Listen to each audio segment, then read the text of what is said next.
Hey everybody, welcome to another episode of World of Tanks with Tanks for the Mammeries. This is a replay this time. It's not my fight. This is from Gojonnogo. Gojonnogo.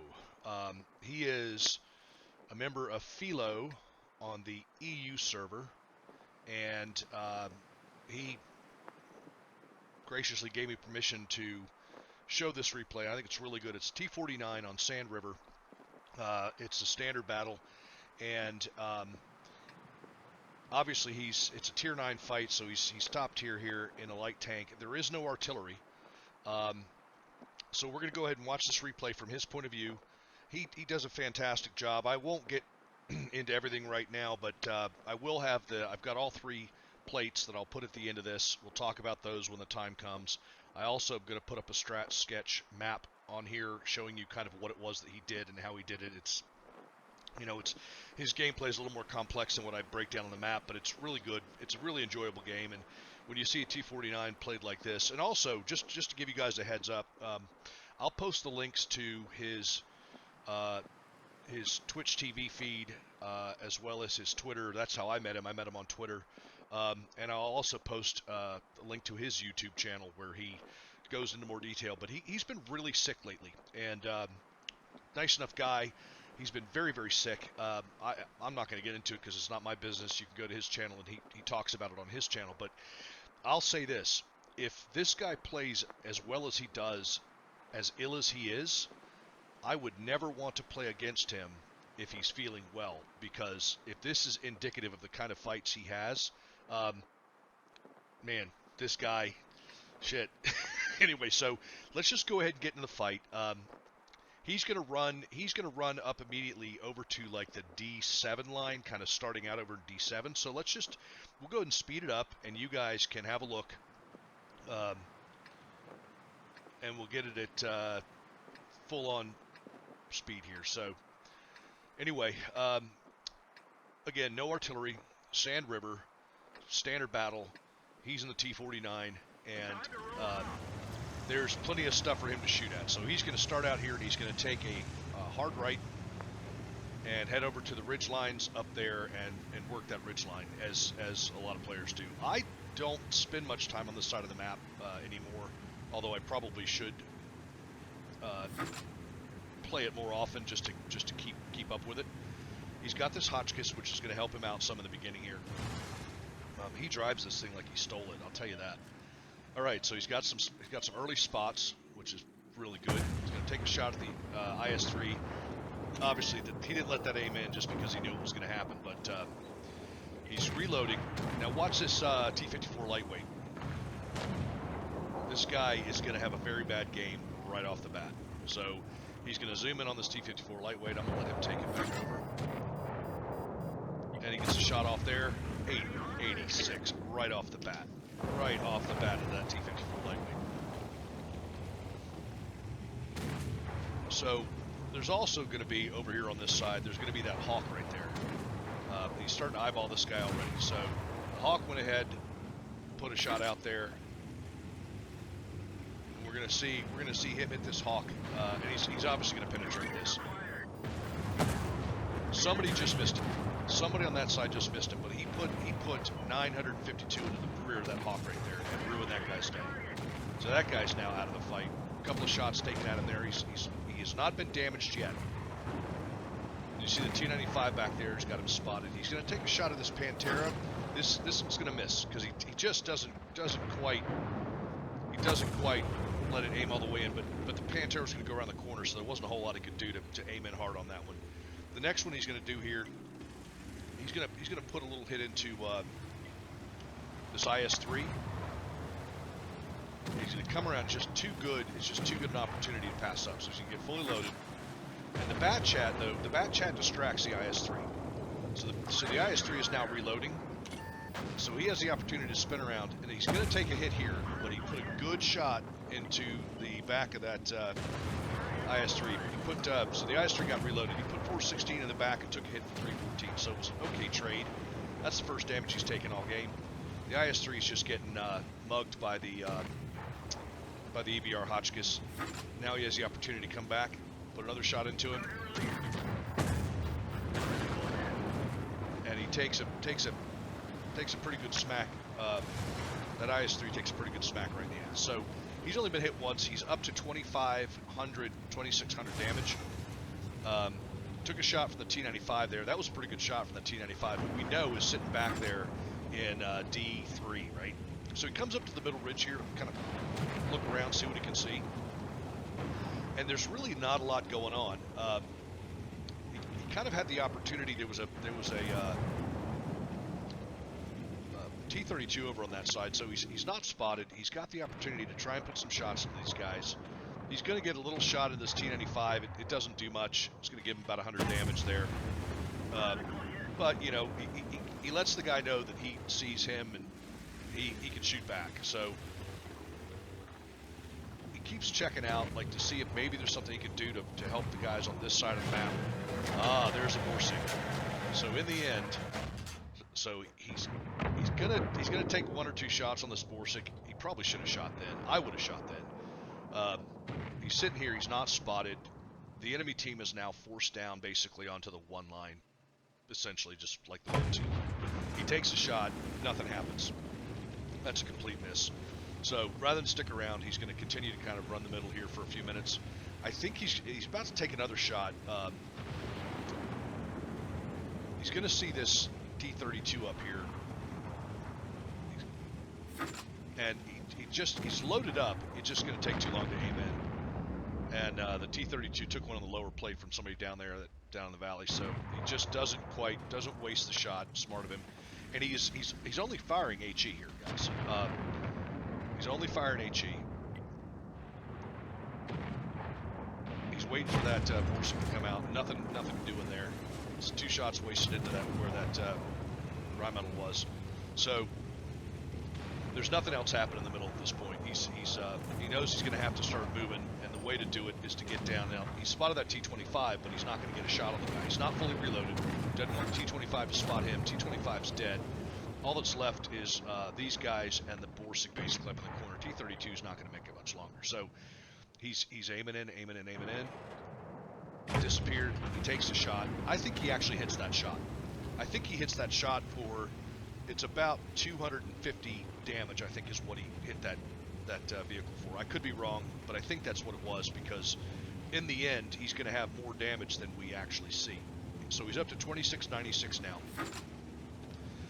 The last hit that was actually seen was on that T-95 for 100.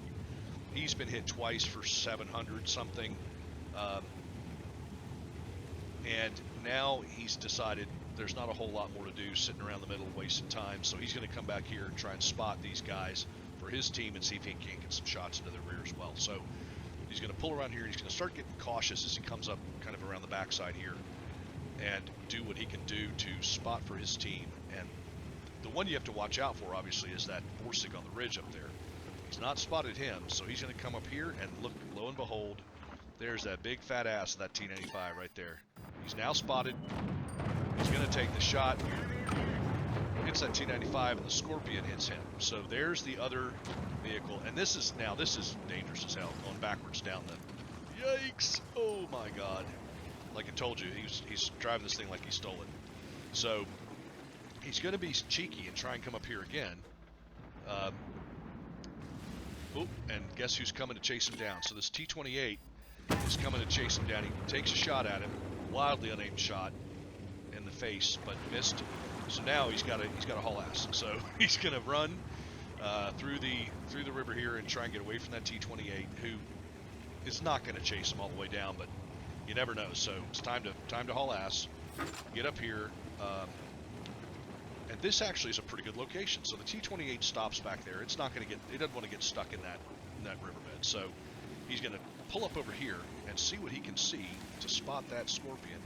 Try and get a shot into that fucking guy. Oh, it's close. It's close. It's close. Definitely not worth the shot now. Patience. Patience. Patience.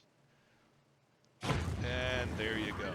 That's a nice shot. 425 into the Scorpion plus a crit. So he paid that guy back for the hit he took from the Scorpion by almost exactly. So can he get another shot into him? There's also a Borsig up there, so you got to watch out for that. The Scorpion's behind that rock. He's not getting a shot into him there.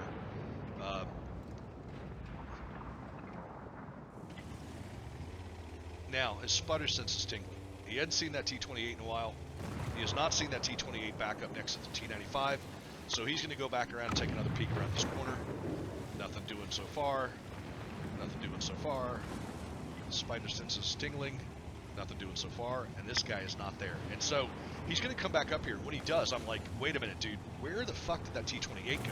Like, where, seriously, that guy has disappeared. Where the hell did he go? Because that's not a very fast vehicle, and it's, you know, see the T-95, it's like, where the fuck is T-28? Well, T-28 has got some pretty good camouflage, because as he's about to put a shot into that fucking guy, whoop, there he is! So he shoots right over, gives the T-28 a haircut. He's spotted, he's got it back down again. The T-28's the only thing left on this hill anyway, and he has just died. So what we have left at this point is T-32, and the Borsig, because the Scorpion's now dead. So last two vehicles, there's the T-32. He's been spotted. There's plenty of guys out there to take care of him. He's going to come around and try and take this Rheinmetall Borsig on. So he and the ISU-152, they're going to pick sides.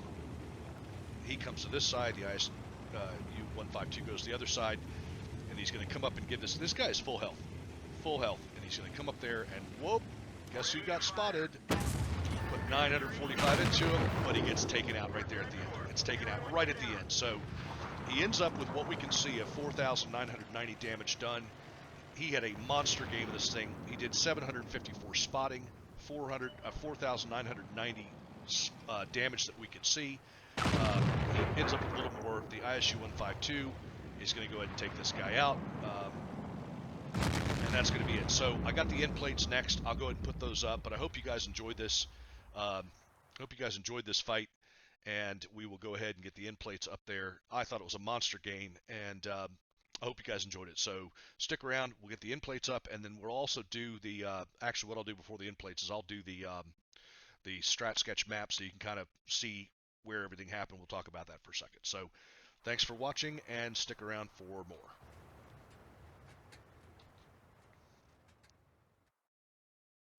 All right, so as discussed, here's the strat sketch map of Sand River. You can see we're starting out on the, I guess, the eastern side of the fight.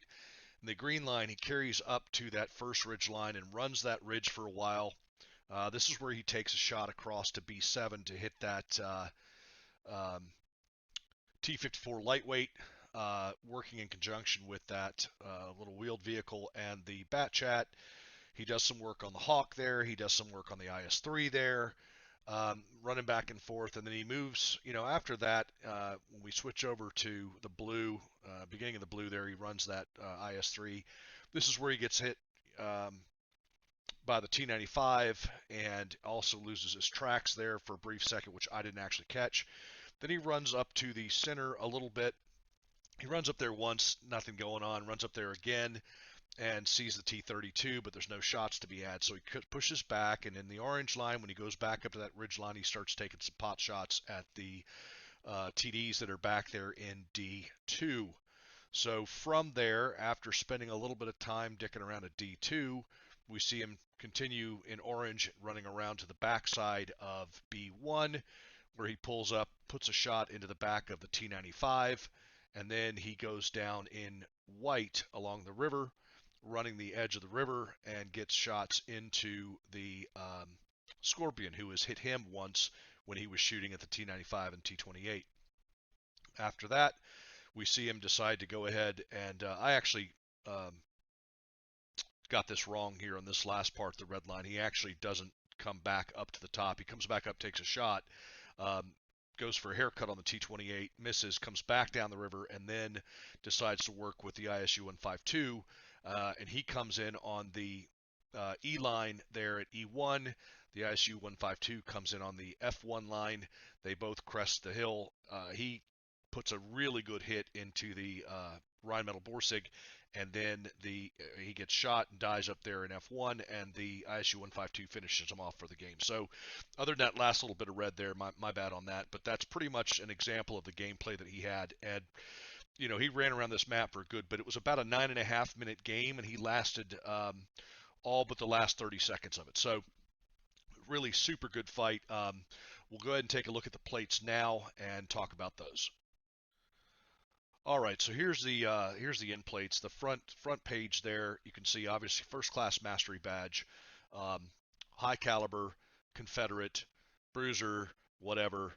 Um, just a really great game for him. And again, yes, he was top tier in a light tank there, but it's the T-49 gun, man, and it's not the most accurate thing in the world. You still got to get in the knife fighting range um, with this vehicle to get the kind of damage he did there. So he he did a total of 5,240 damage, of which we saw 4,990, which left 250 unseen. And I thought it was the shot he took against T-28, but regardless, he got an extra 250 that we didn't see.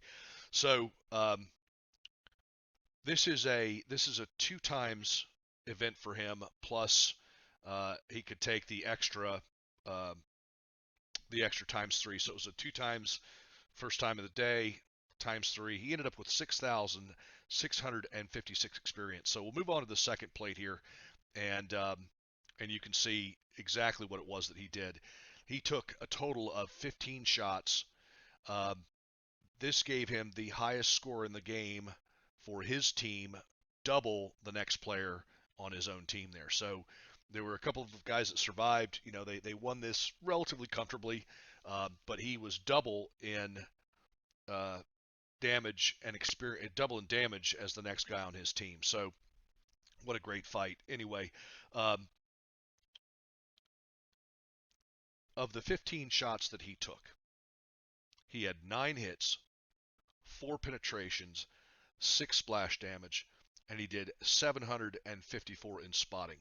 So firing only HE at the end of this, even after getting vehicle repairs and that sort of stuff done, he still made a profit of 41,885 credits. So again, monster game, truly a monster game, and I really appreciate the opportunity that Gojonnogo gave me to put this up on my channel, and I appreciate him sending me the end plates as well. I hope you guys enjoyed the fight. Don't forget, I'm going to post in the comment section below the link to his Twitter, the link to his Twitch TV, and the link to his YouTube page. Go give him a look. I hope you'll like the content that he provides. And like I said, this guy's been ill, seriously ill. But if he is playing like this while he is ill, I can just imagine what kind of player he is when he is feeling good. So thanks everybody for watching. I really appreciate it. This is Tanks to the Mammeries with another replay for you guys, and I'll be posting some more in the very near future. Don't forget to like and subscribe, and I appreciate all the support to my channel. Take care, everybody.